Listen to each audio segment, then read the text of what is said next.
Hello friends, स्वागत है आप सभी का अपने चैनल द एग्ज़ाम तक पे। फ्रेंड, आज से हम लोग स्टार्ट करने वाले हैं ज्ञान बिंदु जीएस एकेडमी के द्वारा जो है जनरल स्टडीज़ स्पेशल टेस्ट लिया जा रहा है। ये जो है ये ऑल एग्ज़ाम के लिए लिया जा रहा है। इसमें UPSC, BPSC, Bihar SSC, Bihar दरोगा, बिहार पुलिस या रेलवे के कोई भी एग्ज़ाम दे रहे हैं तो आप लोगों के लिए ये जो वीडियो है महत्वपूर्ण होने वाला है। इसमें टोटल 100 प्रश्न रहेंगे और सभी जो है इम्पोर्टेंट होने वाला है, क्योंकि इसमें जो है टोटल सेलेक्टेड क्वेश्चन लिए जाते हैं और ये रोशन आनंद सर के द्वारा जो है टेस्ट लिए जाते हैं। आज जो है टेस्ट नंबर 2 है। इससे पहले हमने जो है बहुत पहले ही प्रैक्टिस सेट नंबर 1 को कवर करा दिया था। अगर आप लोग नहीं देखें तो चैनल के प्लेलिस्ट में उसका लिंक दे देंगे, तो आप लोग वहाँ से जो है वीडियो डाल देंगे प्लेलिस्ट में, और जो है इसका लिंक जो है वीडियो का ये इसके डिस्क्रिप्शन में डाल देंगे, तो आप लोग वहाँ से जो है प्रैक्टिस सेट नंबर 1 का वीडियो देख सकते हैं। और आज जो है प्रैक्टिस सेट नंबर 2 है, तो आप लोग जो है प्रैक्टिस सेट नंबर 2 को ज़रूर देखिएगा। तो चलिए फ्रेंड, अगर आप लोग नहीं जुड़े हैं चैनल से तो चैनल से जुड़ जाइए, और अगर जुड़ गए हैं तो चैनल को सब्सक्राइब करके जो है शेयर भी करते चलिएगा। तो चलिए आज के प्रश्न को स्टार्ट करते हैं। आज का पहला प्रश्न है, त्सोग्मो झील निम्नलिखित में से किस राज्य में स्थित एक हिमनद झील है? त्सोग्मो झील की बात करें तो ये जो है ये किस राज्य में स्थित है? तो ये सिक्किम में स्थित है। सिक्किम ऑप्शन सी इसका राइट आंसर हो जाएगा।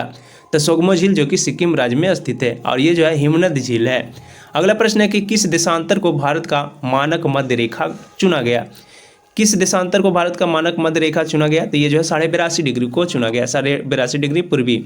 ऑप्शन बी इसका राइट आंसर हो जाएगा। अगला है कि उड़िया पठार जो है भारत के निम्नलिखित में से किस राज्य में स्थित है? उड़िया पठार की बात करें तो ये जो है राजस्थान में स्थित है। कोई जो है उत्तर प्रदेश मार देता है, लेकिन ये जो है उड़िया पठार ये राजस्थान में स्थित है। ऑप्शन सी इसका राइट आंसर हो जाएगा, राजस्थान। अगला प्रश्न है कि निम्नलिखित में से किस राज्य में दिन और रात ये दोनों के जो है तापमान लगभग कोई अंतर नहीं होता, यानी दोनों जो है अंतर समान होते हैं, दिन और रात। तो ये किस राज्य के समान होते हैं? तो ये जो है होते हैं, ये केरल के होते हैं। केरल में जो है दिन रात का तापमान दोनों लगभग समान ही होते हैं, इसमें जो अंतर बहुत कम ही देखा जाता है। अगला प्रश्न है कि भारतीय कृषि अनुसंधान परिषद के अनुसार जो है भारत में कितने प्रकार की मिट्टी पाई जाती है? भारत में टोटल मिट्टी की बात करें तो भारत में टोटल मिट्टी जो है ये 8 प्रकार की मिट्टी पाई जाती है, जो कि भारतीय कृषि अनुसंधान परिषद के अनुसार पाई जाती है। सभी के अनुसार जो है अलग अलग प्रकार की मिट्टियों का जो है विवरण किया गया है। इसमें भारतीय कृषि अनुसंधान परिषद के अनुसार जो है टोटल भारत के 8 मिट्टी बांटा गया है। अगला प्रश्न है कि भारत के कुल वन वितरण में वनों के प्रकारों को जो है उनके प्रतिशत के हिसाब के कारण साथ मिलान करना है। इसमें उष्णकटिबंधीय सदाबहार वन के प्रतिशत की बात करें तो इसके प्रतिशत जो हो जाएंगे ये हो जाएंगे 12.1%। उष्णकटिबंधीय सदाबहार वन इसके परसेंट जो हो जाएंगे 12.1, यानी एक का जो हो जाएगा ये 3 हो जाएगा। और दूसरा जो है उपोष्णकटिबंधीय की बात करें तो उपोष्णकटिबंधीय का जो हो जाएगा ये हो जाएगा उपोष्णकटिबंधीय का 9.5 हो जाएगा, यानी बी का जो हो जाएगा ये 4 हो जाएगा। अगर बात करें हाँ उष्णकटिबंधीय नमी पर्णपाती वन की, तो इसका जो परसेंटेज हो जाएगा ये हो जाएगा 37%। और उष्णकटिबंधीय शुष्क पर्णपाती जो कि 28.8% हो जाएगा। तो ये सभी आप लोग कॉपी में नोट कर लीजिएगा और सभी को जो है याद जरूर रखिएगा, क्योंकि ये मोस्ट इंपॉर्टेंट क्वेश्चन है। अगला प्रश्न है कि निम्नलिखित में से किसे जो है भूरा या फिर ब्राउन कोयला के नाम से जाना जाता है? ब्राउन कोयला की बात करें तो ब्राउन कोयला के नाम से जो है लिग्नाइट को जाना जाता है, लिग्नाइट। ऑप्शन बी इसका राइट आंसर हो जाएगा। अगला प्रश्न है कि निम्नलिखित में से कौन सा जो है सबसे बड़ा भाषाई समूह है? सबसे बड़ा भाषाई समूह की बात करें तो सबसे बड़ा भाषाई समूह जो है इंडो आर्यन है, इंडो आर्यन। ऑप्शन बी इसका राइट आंसर हो जाएगा। अगला है कि सूची 1 को सूची 2 से मिलान करना है। राजधानी और देश दिया हुआ है। अगर यहाँ पे बात करें हम उज्बेकिस्तान की राजधानी, तो इसका जो हो जाएगा ताशकंद हो जाएगा। और तजाकिस्तान की राजधानी जो कि दुशानबे है, तो ये दोनों तो मिल रहा है। अगला हम लोग देखते हैं, आगे है कि किर्गिस्तान की राजधानी जो कि बिश्केक है, और तुर्कमेनिस्तान की राजधानी अशगाबाद है, यानी सभी जो है मिल रहा है। तो एक का 1, बी का 2, सी का 3 और डी का 4 हो जाएगा। ऑप्शन नंबर ए इसका राइट आंसर हो जाएगा। अगला है कि निम्नलिखित में से कौन सा ज्वालामुखी नहीं है? ज्वालामुखी नहीं की बात करें तो नहीं जो है ये माउंट ब्लैक जो है ज्वालामुखी नहीं है। Mount Etna, Cotopaxi, mount Vesuvius ये सभी जो है ज्वालामुखी हैं। अगला प्रश्न है कि ठुमरी संगीत निम्नलिखित में से किस नृत्य शैली से संबंधित है? ठुमरी की बात करें, ठुमरी जो है ये किससे संबंधित है? तो ये जो कथक से संबंधित है, कथक। ऑप्शन बी इसका राइट आंसर हो जाएगा, और ये यूपी की नृत्य शैली है। अगला प्रश्न है निम्नलिखित में से कौन सा राज्य जो है लोक कला युग्म सही नहीं है, यानी लोक कला युग्म राज्य जो है सही नहीं है, इसमें मिलान में देखना है। तो मधुबनी चित्रकारी जो कि बिहार से संबंधित है, तो ये सही हो जाएगा। तंजौर कला की बात करें, तंजौर कला, तो तंजौर कला जो है ये राजस्थान से संबंधित है। पट्टचित्र जो कि उड़ीसा से संबंधित है, इसमें नहीं जो कि कालमेजुथु हो जाएगा, कालमेजुथु जो कि तमिलनाडु से संबंधित नहीं है, तो ऑप्शन डी इसका राइट आंसर हो जाएगा। अगला निम्नलिखित में से वर्षों में से जो है कब पर्यावरण संरक्षण अधिनियम पारित किया गया। पर्यावरण संरक्षण अधिनियम की बात करें तो ये जो पारित किया गया है, ये पारित किया गया है 1986 में। ऑप्शन बी इसका राइट आंसर हो जाएगा। ये मोस्ट इंपॉर्टेंट क्वेश्चन है, तो आप लोग कॉपी पे भी नोट करते चलिएगा। अगला प्रश्न है कि रियो 20 घोषणा पत्र का शीर्षक क्या था। रियो 20 घोषणा पत्र का शीर्षक की बात करें तो इसका शीर्षक जो था ये था the future we want. Option इसका राइट आंसर हो जाएगा, द फ्यूचर वी वॉट। अगला प्रश्न है निम्न में से किसे जो है वृक्ष मानव कहा जाता है।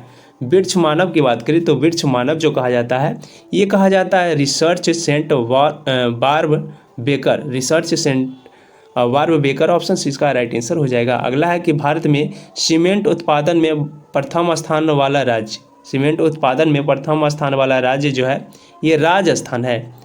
अगला प्रश्न है कि लिपिबद्ध मानव संप्रेषण जैसे पुस्तकें, वेबसाइट्स, चित्रों, कानूनों के अध्ययन, इसे जो है क्या कहा जाता है। इसकी बात करें तो इसे जो इसके अध्ययन को जो है विषय वस्तु विश्लेषण कहा जाता है। ऑप्शन इसका राइट आंसर हो जाएगा।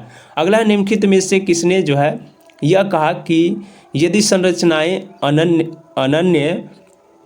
अन्यमय होती है, यदि संरचनाएं जो है अन्यमय होती है तो संघर्ष अप्रकार्यात्मक होता है। अगला प्रश्न है कि निम्नलिखित में से किसने कहा कि यदि संरचनाएं जो है अन्नमय होती है तो जो है संघर्ष अप्रकार्यात्मक होती है। ये किसका कथन है। ये जो कथन है ये कथन है L.A. कोजर का, L.A. कोजर। ऑप्शन बी इसका राइट आंसर हो जाएगा। अगला कि भारत में पहली बार जो है राष्ट्रीय आपातकाल की घोषणा कब की गई। अगर हम लोग बात करें यहाँ पे भारत में पहली बार राष्ट्रीय आपातकाल की घोषणा की तो ये जो है वर्ष 16 अक्टूबर 1962 में किया गया, 16 अक्टूबर 1962। ऑप्शन ए इसका राइट आंसर हो जाएगा। अगला प्रश्न है कि केंद्र सरकार द्वारा जो है राज्य को दिए जाने वाले विवेकाधीन यानी डिस्क्रिशनरी अनुदान का प्रावधान भारतीय संविधान, ये जो है प्रावधान जो है संविधान के किस अनुच्छेद में पाया गया है। ये जो भारतीय संविधान के अनुच्छेद इसका जो वर्णन मिलता है 282 में मिलता है। ऑप्शन सी इसका राइट आंसर हो जाएगा। अगला प्रश्न है कि राज्य में मुख्यमंत्री सहित मंत्रिपरिषद में मंत्रियों की न्यूनतम संख्या क्या होती है। मुख्यमंत्री की बात करें सहित तो राज्य में जो है मंत्रिपरिषद में मंत्रियों की न्यूनतम संख्या, यहाँ पे न्यूनतम संख्या जो हो जाएगी ये 12 हो जाएगी। ऑप्शन बी इसका राइट आंसर हो जाएगा। अगला है कि भारत की संसद यानी पार्लियामेंट जो है मुख्यतः किस मॉडल पर आधारित है। भारत का पार्लियामेंट की बात करें तो ये जो आधारित है ये ब्रिटिश पार्लियामेंट पर आधारित है। इसका राइट आंसर जो हो जाएगा ये ऑप्शन नंबर बी हो जाएगा, ब्रिटिश पार्लियामेंट। इस पे जो भारत का संसद आधारित है। अगला प्रश्न है कि भारत के राष्ट्रपति एवं जो उपराष्ट्रपति के चुनाव लड़ने वाले प्रत्याशी को कितनी जमानत राशि जमा करनी होती है। अगर राष्ट्रपति या फिर उपराष्ट्रपति के लिए चुनाव लड़ रहे हैं भारत के कोई भी प्रत्याशी, उनके लिए जमानत राशि जो होती है ये होती है टोटल 15,000 रुपये, प्रत्येक के लिए 15,000 रुपये। तो ऑप्शन डी इसका राइट आंसर हो जाएगा 15,000। अगला प्रश्न है कि B.R. अम्बेडकर द्वारा जो है भारतीय संविधान के किस भाग को जो है संविधान की अनोखी विशेषता भी कहा गया है। अनोखी विशेषता की बात करें तो अनोखी विशेषता जो B.R. अम्बेडकर के द्वारा कहा गया है ये कहा गया है राज्य के नीति निर्देशक सिद्धांत को। ऑप्शन सी इसका राइट आंसर हो जाएगा। अगला प्रश्न है कि भारतीय संविधान के निम्न में से कौन से अनुच्छेद नागरिकता से संबंधित है। नागरिकता की बात करें तो नागरिकता से संबंधित अनुच्छेद जो है ये 4 से 14 तक के हैं। इसका राइट आंसर जो हो जाएगा ऑप्शन नंबर बी 4 से 14 तक, जो कि नागरिकता से संबंध रखते हैं भारतीय संविधान के अनुच्छेद। अगला उद्देश्य प्रस्ताव को संविधान सभा द्वारा कब स्वीकार किया गया। उद्देश्य प्रस्ताव की बात करें इससे जो भारतीय संविधान सभा के द्वारा ये 22 जनवरी 1947 को स्वीकार किया गया। ऑप्शन ए इसका राइट आंसर हो जाएगा 22 जनवरी 1947। इनमें से कौन सा जो है भारतीय संविधान के मसौदा समिति के सदस्य नहीं है। नहीं की बात करें तो इसमें हो जाएगा A.V. ठक्कर। A.V. ठक्कर जो है ये भारतीय संविधान की मसौदा समिति के सदस्य नहीं थे। अगला कि हड़प्पा सभ्यता की मोहरों पर निम्न में से कौन सा पशु अक्सर जो है देखा जाता है। हड़प्पा सभ्यता की बात करें इस पे जो है पशु देखा जाता है, ये बैल देखा जाता है। अगला प्रश्न है कि प्राचीन भारतीय इतिहास के किस काल में जो है मिट्टी के बर्तनों का पता लगाया गया था, मिट्टी के बर्तनों को पता लगाया गया था, ये जो है नवपाषाण काल में लगाया गया था। अगला निम्नलिखित में से अशोक का कौन सा शिलालेख जो है धार्मिक विश्लेषण यानी समन्वय के बारे में कहता है। धार्मिक विश्लेषण की बात करें इसके लिए जो कहता है ये 12वां शिलालेख कहता है। तो 12वां शिलालेख ऑप्शन बी इसका राइट आंसर हो जाएगा। अगला कि कौन सा आंध्रभोज के नाम से जाना जाता है। आंध्रभोज के नाम से बात करें तो आंध्रभोज के नाम से जो है कृष्णदेव राय को जाना जाता है। कृष्णदेव राय ऑप्शन बी इसका राइट आंसर हो जाएगा। अगला कि मांडू विजय दक्षिण विजय की कुंजी थी। यह कथन जो है किनका है। मांडू विजय जो है दक्षिण विजय की कुंजी थी। ये जो कथन है ये कथन है अमीर खुसरो जी का। अमीर खुसरो ऑप्शन डी इसका राइट आंसर हो जाएगा। अगला प्रश्न है कि सैयद वंश का स्थापना किसने की थी। सैयद वंश के संस्थापक की बात करें तो सैयद वंश के संस्थापक जो हो जाएंगे ये हो जाएंगे खिज्र खां। ऑप्शन सी इसका राइट आंसर हो जाएगा खिज्र खां। अकबर के विचार सुलह ए कुल। अकबर के जो विचार थे सुलह ए कुल, इसका आशय क्या था। इसकी आशय की बात करें तो इसका आशय जो हो जाएगा ये हो जाएगा सार्वभौमिक शांति। सुलह ए कुल मतलब सार्वभौमिक शांति। तो ऑप्शन बी इसका राइट आंसर हो जाएगा। अगला प्रश्न है कि निम्नलिखित में से कौन सा जो स्थान भारत में पुर्तगालियों का मुख्यालय था। पुर्तगालियों के मुख्यालय की बात करें तो पुर्तगालियों का मुख्यालय जो है ये भारत के गोवा में स्थित था। गोवा ऑप्शन बी इसका राइट आंसर हो जाएगा। अगला है कि सहायक संधि की प्रणाली को स्वीकार करने वाला पहला भारतीय मूल का शासक कौन था।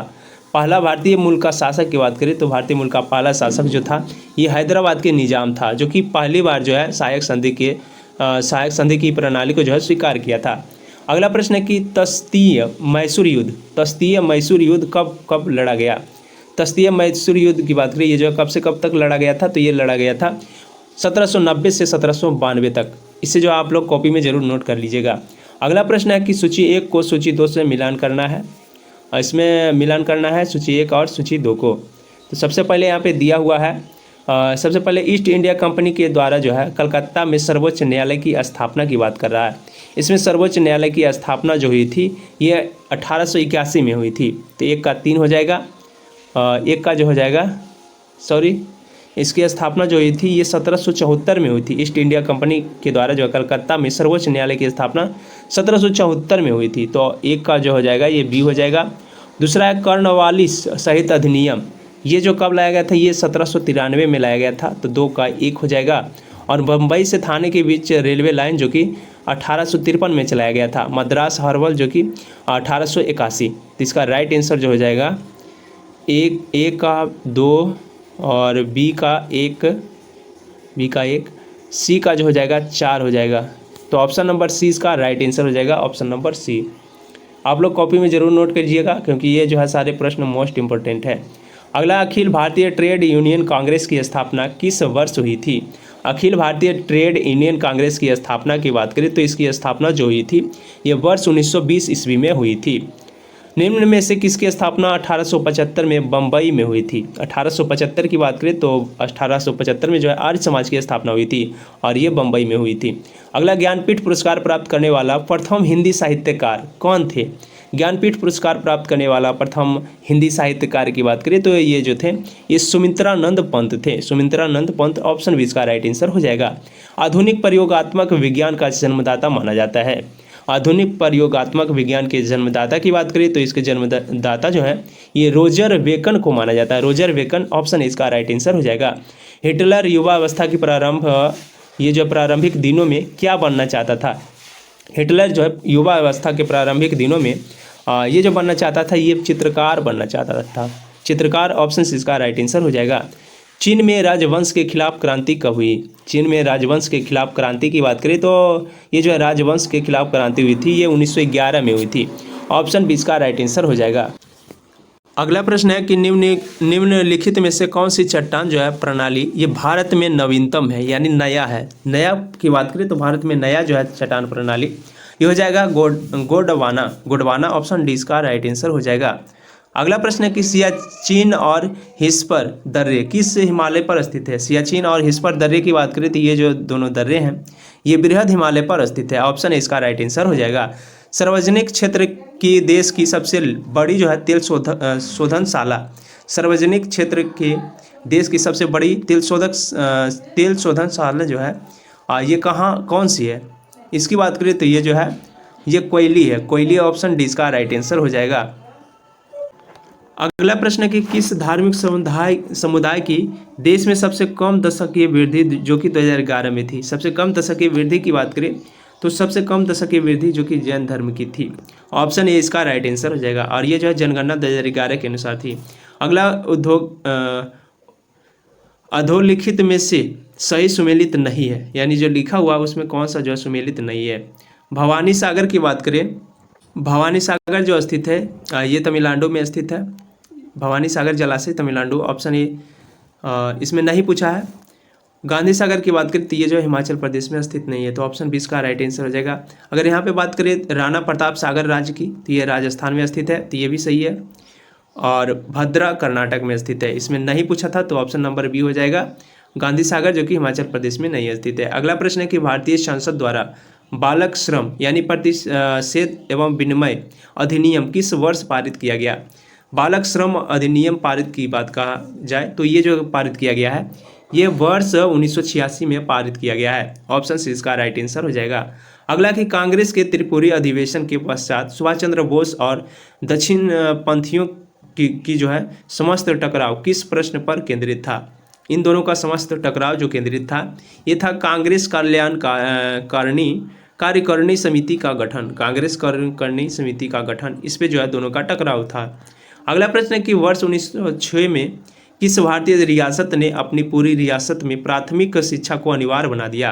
प्राथमिक शिक्षा को अनिवार्य की बात करें तो अनिवार्य जो बनाया गया ये बनाया गया बड़ौदा, तो ऑप्शन डी इसका राइट आंसर हो जाएगा। अगला है कि वह प्रथम भारतीय पत्रकार कौन थे जिन्हें जो है कारावास की सजा दी गई थी। कारावास की सजा की बात करें, कारावास की सजा जो दी गई थी ये सत्येंद्र नाथ बनर्जी जो कि पत्रकार थे इन्हें दी गई थी। अगला प्रश्न है कि जनपद शब्द का पहली बार उल्लेख कहाँ मिलता है। जनपद शब्द का पहली बार उल्लेख जो मिलता है ये ब्राह्मण ग्रंथों में मिलता है, तो ब्राह्मण ग्रंथ ऑप्शन बी इसका राइट आंसर हो जाएगा। फ्रेंड अगर आप लोग बिहार दरोगा की तैयारी करें तो ये जो है बेहतरीन जो है टेस्ट सीरीज है, तो आप लोग इसे जरूर देखिएगा। अगला प्रश्न है कि फतहुल्ला मुजाहिदीन के लेखक कौन है। इनके लेखक की बात करें तो इनके लेखक जो हो जाएंगे ये हो जाएंगे टीपू सुल्तान। ऑप्शन बी इसका राइट आंसर हो जाएगा। अगला कंप्यूटिंग के क्षेत्र में ENIAC का पूर्ण रूप क्या है। ENIAC के पूर्ण रूप की बात करें कंप्यूटर में तो इसका जो है कंप्यूटर में हो जाएगा इसका पूर्ण रूप ये हो जाएगा electronic numerical integrator and computer. Electronic numerical integrator and computer ये जो है ENIAC का पूर्ण रूप है। तो आप लोग कंप्यूटर का पूर्ण रूप जो दिया जाता है नाम शॉर्ट नेम में उसे जरूर याद करके जाइए। अगला प्रश्न है कि प्रत्येक कंप्यूटर को इंटरनेट से कनेक्टेड करने के लिए जो आवश्यक होनी चाहिए, इसमें आवश्यक होनी चाहिए क्या होनी चाहिए इंटरनेट से कनेक्शन करने के लिए, तो ये जो है IP एड्रेस की होनी आवश्यक है। IP एड्रेस ऑप्शन सी इसका राइट आंसर हो जाएगा। भारत का कौन सा शहर जो है सिटी ऑफ पैलेसेज के नाम से जाना जाता है। सिटी ऑफ पैलेसेज की नाम से बात करें तो ये जो जाना जाता है ये मैसूर को जाना जाता है। मैसूर ऑप्शन सी इसका राइट आंसर हो जाएगा। अगला हमारा प्रश्न है कि ऑस्कर अवार्ड जीतने वाले प्रथम अभिनेता हैं। ऑस्कर अवार्ड जीतने वाले प्रथम अभिनेता की बात करें तो ये जो है एमिल जेनिंग्स है। एमिल जेनिंग्स ऑप्शन बी इसका राइट आंसर हो जाएगा। अगला है कि लिविंग रूट ब्रिज जो है ये किस राज्य में पाए जाने वाला एक प्रतिष्ठित संरचना है। इसकी बात करें तो इसकी हो जाएगी आंसर ऑप्शन ए, ये मेघालय में स्थित है। अगला प्रश्न है कि प्रथम और द्वितीय विश्व युद्ध के कारण किन वर्षों में ओलंपिक खेल आयोजित नहीं किए गए थे। दोनों युद्ध के बीच की बात करें तो किस वर्ष ओलंपिक खेल नहीं जो है खेले गए थे। इसकी बात करें तो ये जो हो जाएगा वर्ष इसका राइट आंसर जो हो जाएगा ये हो जाएगा 1916, 1940 और 1948। इन दोनों में जो है विश्व युद्ध के कारण इन तीनों में ओलंपिक खेल नहीं आयोजित हुए थे। 1916 में प्रथम विश्व युद्ध के कारण और 40 और 44 में जो है द्वितीय विश्व युद्ध के कारण नहीं खेल हुआ था। अगला प्रश्न है राजीव गांधी खेल रत्न पुरस्कार प्राप्त करने वाली पहली महिला हॉकी खिलाड़ी कौन है। पहली महिला हॉकी खिलाड़ी की बात करें तो ये जो हो जाएगी ये रानी रामपाल हो जाएगी। रानी रामपाल जो कि राजीव गांधी खेल रत्न पुरस्कार पाने वाली पहली महिला है। अगला अगला प्रश्न है कि खेलो इंडिया शीतकालीन खेलों की शुरुआत किस वर्ष में हुई थी। इसकी वर्ष की बात करें तो ये जो हुई थी ये वर्ष 2020 में हुई थी। ऑप्शन 20 का राइट आंसर हो जाएगा। अगला संयुक्त राष्ट्र संघ यानी UN के पूर्व महासचिव कोफी अन्नान किस अफ्रीकी देश से संबंधित है? कोफी अन्नान की बात करें तो कोफी अन्नान का संबंध जो है ये घाना से था। घाना ऑप्शन सी इसका राइट आंसर हो जाएगा और ये जो है अफ्रीका में स्थित है। अगला प्रश्न है कि उस विकल्प का चयन करें जो संगठन और उसके मुख्यालय से मेल खाता है। इसमें में बात करें डब्ल्यूएचओ की बात करें तो इसका जो मुख्यालय स्थित है डब्ल्यूएचओ का ये पेरिस में स्थित है। गैट का जो है जिनेवा में नहीं स्थित है। इंटरपोल का मुख्यालय वाशिंगटन डीसी में और ईएसआरओ का मुख्यालय जो कि ब्रुसेल्स में है। तो इसका राइट आंसर जो हो जाएगा ये गैट हो जाएगा, ऑप्शन बी।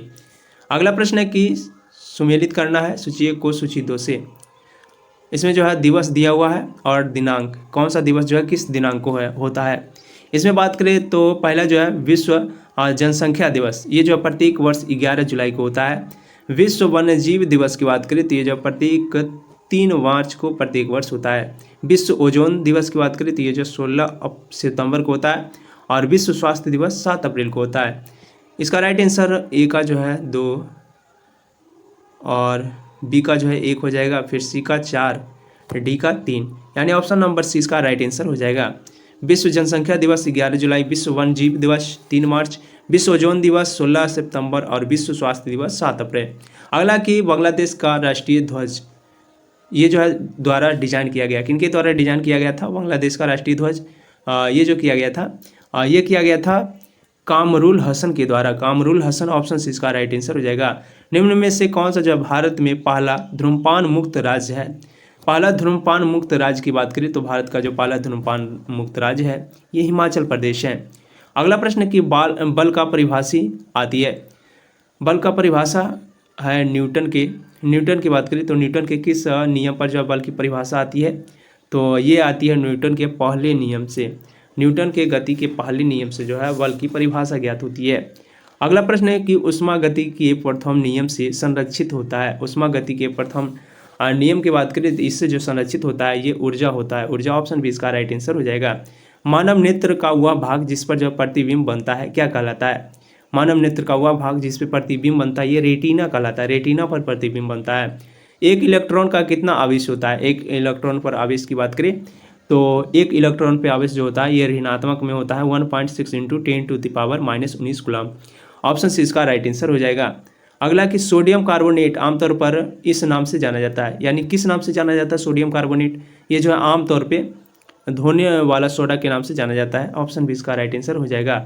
अगला है कि सूची 1 को सूची 2 से मिलाना है। लैक्टिक अम्ल की बात करें तो लैक्टिक अम्ल जो कि दूध के पीने से होती है तो एक का जो है 1 का 3 हो जाएगा।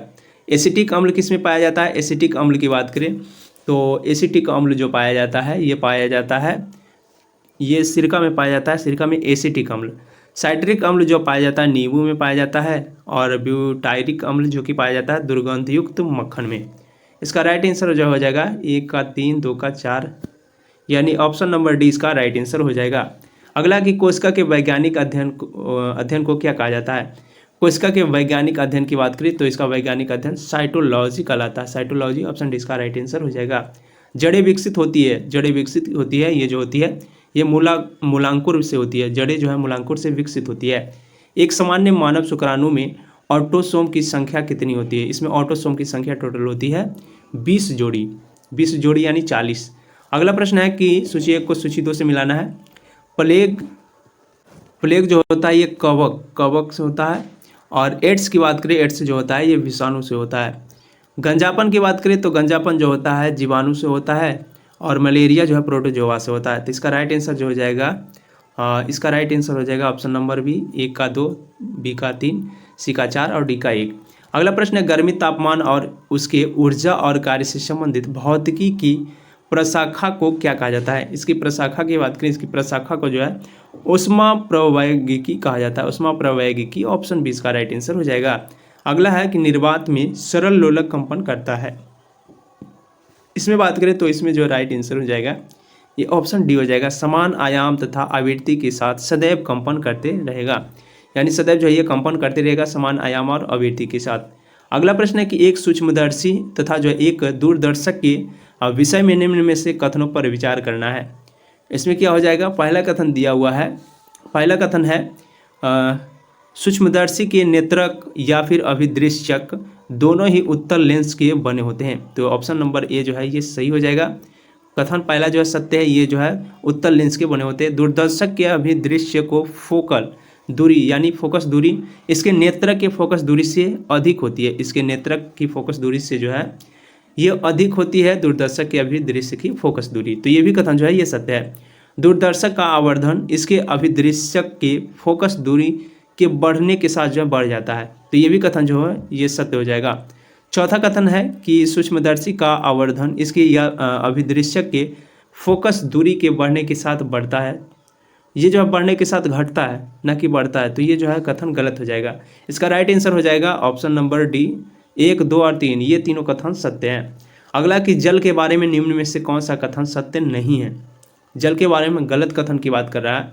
पहला कथन दिया हुआ है, चलिए हम लोग सभी कथन को देखते हैं। पहला कथन है कि द्रव जल में हाइड्रोजन आबंध होते हैं। द्रव जो होते हैं जल में ये हाइड्रोजन आबंध होते हैं, तो ये कथन सत्य है। जल का उच्च क्वथनांक होते हैं, ये भी कथन जो है ये सत्य है। और जल की उच्च गलन उष्मा होती है, जल की जो उष्मा होती है ये उच्च गलन होती है, तो ये भी कथन जो है ये सत्य है। अगला कथन है कि जल एक अध्रुवीय अणु है जबकि ये ध्रुवीय है, तो ये जो है ये गलत कथन हो जाएगा। ऑप्शन डी इसका राइट आंसर हो जाएगा। अगला प्रश्न है किसी नाभिक की गामा 6 से क्या होता है। किसी नाभिक के गामा 6 की बात करें तो गामा 6 से जो होता है ये होता है न तो नाभिक के द्रव्यमान संख्या बदलती है और न ही जो है इसके परमाणु क्रमांक बदलते हैं। तो ऑप्शन डी इसका राइट आंसर हो जाएगा। अगला प्रश्न है सूची 1 को सूची 2 से मिलान करना है। अगला प्रश्न है सूची 1 को सूची 2 से मिलान करना है। यौगिक और प्राकृतिक दिया हुआ है। सोडियम हाइड्रोक्साइड की बात करें तो सोडियम हाइड्रोक्साइड जो हो जाएगा ये हो जाएगा क्षार, एल्कली क्षार हो जाएगा। तो ऑप्शन ए का जो है 2 हो जाएगा। कैल्शियम ऑक्साइड की बात करें तो कैल्शियम ऑक्साइड जो हो जाएगा ये हो जाएगा कैल्शियम ऑक्साइड क्षारक हो जाएगा, तो 2 का जो है 4 हो जाएगा। एसिटिक अम्ल जो हो जाएगा ये हो जाएगा क्षीण अम्ल। एसिटिक अम्ल कैसी अम्ल है, ये क्षीण अम्ल है। हाइड्रोक्लोरिक अम्ल जो है ये प्रबल अम्ल है। तो इसका राइट आंसर जो हो जाएगा ऑप्शन नंबर बी हो जाएगा। अगला प्रश्न है निम्न में से किसे जो है सामान्यतः ये पौंड सिल्क कहा जाता है। पौंड सिल्क की बात करें तो पौंड सिल्क जो कहा जाता है ये सामान्यतः कहा जाता है अस्पायरोगायरा को। अस्पायरोगायरा ऑप्शन डी इसका राइट आंसर हो जाएगा। अगला डीएनए या गुणसूत्र प्रकृति किस अवस्था में होती है। डीएनए व गुणसूत्र प्रकृति की बात करें ये जो होती है ये होती है अंतरावस्था में। अंतरावस्था ऑप्शन डी इसका राइट आंसर हो जाएगा। डीएनए या फिर गुणसूत्र की बात करें ये जो होती है अंतरावस्था में होती है। अगला निम्नलिखित में से किस विटामिन को आर्गोकैल्सीफेरॉल के नाम से जाना जाता है। आर्गोकैल्सीफेरॉल की बात करें तो विटामिन का आप लोग नाम सभी को याद रखिएगा। आर्गोकैल्सीफेरॉल के नाम से जो जाना जाता है ये जाना जाता है विटामिन D2 को। D2 ऑप्शन ए इसका राइट आंसर हो जाएगा। अगला औद्योगिक वही स्त्राव द्वारा किए जाने वाले जल प्रदूषण को रोकने के लिए जो निम्न में से कौन से अपतृण यानी खरपतवार का उपयोग किया जाता है। इसके लिए अपतृण खरपतवार की बात करें तो ये जो किया जाता है उपयोग ये किया जाता है पार्थोनियम और हार्थी घास। पार्थोनियम और हार्थी घास ऑप्शन डी इसका राइट आंसर हो जाएगा। अगला कि किस पाल वंशीय शासक के काल में जो है 1097 से 98 में बिहार के तिरहुत क्षेत्र यानी मिथिला के जो है कर्नाटक वंश की स्थापना हुआ था। कर्नाटक वंश के स्थापना की बात करें तो इसकी स्थापना जो हुआ था ये हुआ था रामपाल के द्वारा।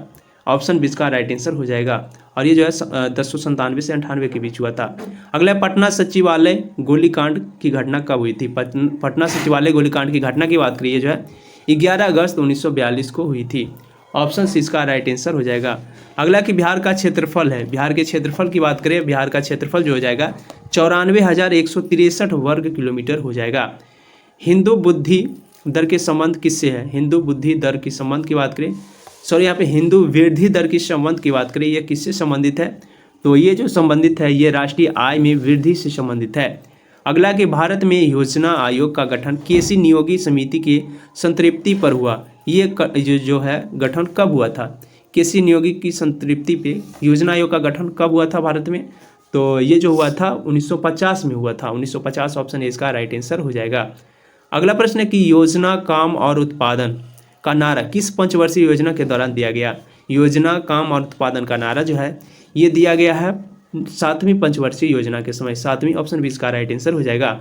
अगला कि सर्वप्रथम किस राज्य में जो है रोजगार गारंटी योजना प्रारंभ किया गया था। रोजगार गारंटी योजना की बात करिए जो है सर्वप्रथम ये महाराष्ट्र में किया गया था। अगला संयुक्त राष्ट्र पर्यावरण कार्यक्रम ने जो है किसे आर्थिक पारिस्थितिकी का पिता कहा था। आर्थिक पारिस्थितिकी का पिता जो कहा था, ये कहा था एम.एस. स्वामीनाथन। अगला प्रश्न है कि कृषि मूल्य आयोग की स्थापना कब हुई थी। इसकी स्थापना की बात करें कृषि मूल्य आयोग की, तो इसकी स्थापना जो हुई थी ये वर्ष 1965 में हुई थी। अगला कि किसी अर्थव्यवस्था में यदि कीमत स्तर में वृद्धि होती है और मुद्रा की मूल्य अर्थात यानी क्रय शांति कम होती है तो जो है उस अवस्था को क्या कहा जाता है।